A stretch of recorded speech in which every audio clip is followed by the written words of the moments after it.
काय निर्णय झाला? हे बघा, पूर्णतः बनावट नकली गुन्हा दाखल केलेला आहे। आज कोर्टासमोर आम्ही सगळी बाजू मांडलेली आहे। आज 6 दिवसानंतरून त्यांनी 4 आणि 5 आरोपींनी म्हणजे गजानन मारणे आणि रुपेश मारण्यानी त्यांना इन्स्टिगेट केलं, त्यांना प्रोत्साहन केलं मारायला, अशा प्रकारचं एक स्टेटमेंट आणलेलं आहे। 6 दिवस काय झोपले होते का सगळे? 6 दिवस काय चाललं होतं? तर त्या प्रकारे कुठलेही सांगण्यात आलेलं नाही। पूर्ण बनावट गुन्हा दाखल केला। तिथं पोलीस स्टेशनला स्वतः हजर झाल्यानंतरून देखील खाली जमिनीवरती बसून फोटो काढून तो व्हायरल करण्यात आला। त्या संदर्भात सुद्धा आम्ही कोर्टाला अर्ज दिलेला आहे। जे आरोपींचे जे काही मूलभूत अधिकार आहे ते व्हायलेशन चालू आहे, त्याच्यामध्ये ते व्हायलेशन थांबवण्यासाठी देखील अर्ज केलेला आहे। फंडामेंटल राईट्स तुम्ही उल्लंघन झालं असं म्हणताय, हायकोर्टामध्ये याबाबत काय करणार? 2 दिवसामध्ये माझे कलिग आणि आम्ही 2 दिवसामध्ये हायकोर्टामध्ये या संदर्भात रिट पिटिशन दाखल करणार आहे। कुठल्याही आरोपीला अशा प्रकारे चप्पल काढून जमिनीवरती बसून त्याचे फोटो व्हायरल करता येणार नाहीत। सांगितलेलं आहे की त्यांच्याकडे काही सीसीटीव्ही फुटेज आहे। आज देखील कोर्टासमोर मी स्टेटमेंट केलेलं आहे।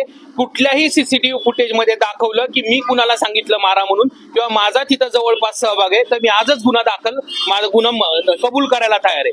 असं कुठलंही नाही। ती घटना घडली, मी तिथून गेलं, म्हणजे गजानन मारणे तिथून निघून गेल्यानंतर बऱ्याच वेळानंतर ती घटना घडलेली आहे। केवळ आणि केवळ आरोपीला आत घेण्यासाठी 324चा किरकोळ स्वरूपाचा गुन्हा असलेला, नंतर तो हाफ मर्डर पर्यंत गेला, तिथून नंतर मोक्याची कारवाई झाली आणि आता त्याच्यातले काय असतील ते पुढे त्यांच्यामध्ये कारवाई करतात।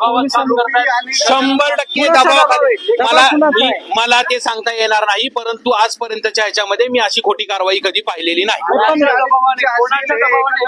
बघायला गेलेले होते, त्यांचे पुरावे असे पोलिसांनी कोर्टामध्ये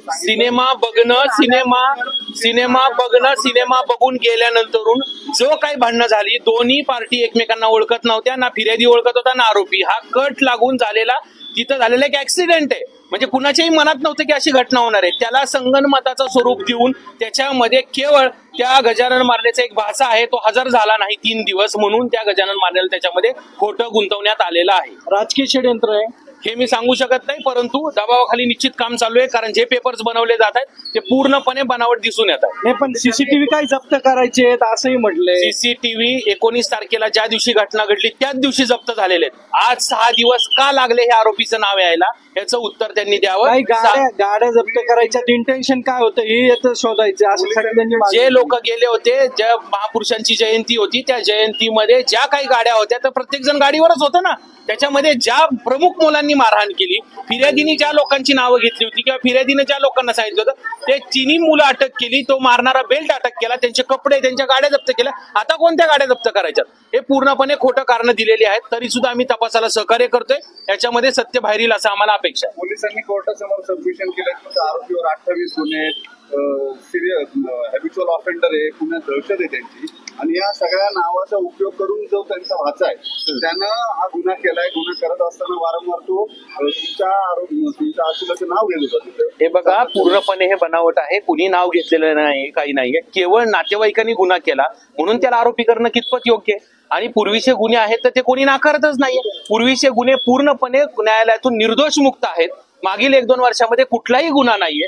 वय वर्ष 60 झालेलं आहे, मेडिकली पूर्णपणे आजारी आहे, त्याच्यामध्ये हार्टचं ऑपरेशन करायचं, हेवी शुगर आहे, अशा परिस्थितीमध्ये केवळ आणि केवळ जाणीवपूर्वक दबावापोटी त्याचं नाव घेण्यात आलेलं आहे।